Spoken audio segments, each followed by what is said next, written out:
We were just playing with the blanket stitch in menu 2, 1, and stitch 9. Those stitches are great for going around appliques, but next let's talk about the built-in satin stitch that comes with this machine. That's going to be back in the utility stitches, the first grouping, and stitch number 7.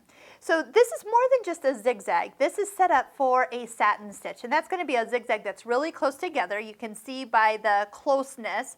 Depending on the thickness of thread, you might drop the stitch length down a little bit to make sure it closes up and really looks nice and solid.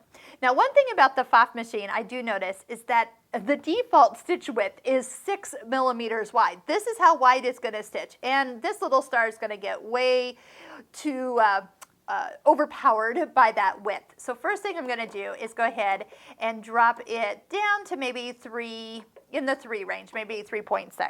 You also see that the tension has been reduced, and that's going to make the stitches really pretty. They're going to pull to the back side, and no bobbin thread's going to come up. Little tearaway stabilizer on the back of your fabric is going to go a long way.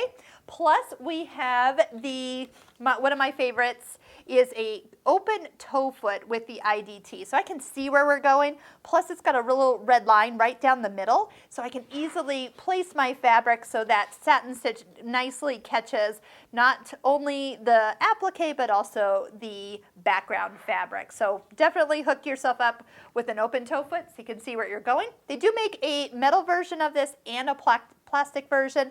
The IDT fits right down inside there. So just like always, I would recommend testing out the stitch width. Make sure you like how big or how small, because I can tell already this is still a little bit wide for what I'd like it to be.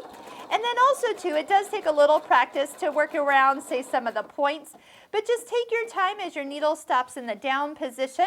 You might lift your needle up and your presser foot up to kind of reposition for going around a pointy place.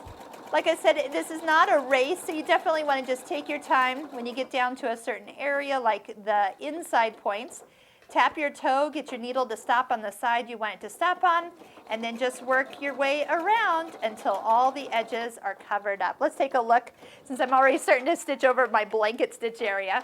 But look how fun that is. I'm still thinking that might be a little thick for this size of applique, so narrowing it down to less than 3.0 would be ideal for this satin stitch. But you have a built-in stitch.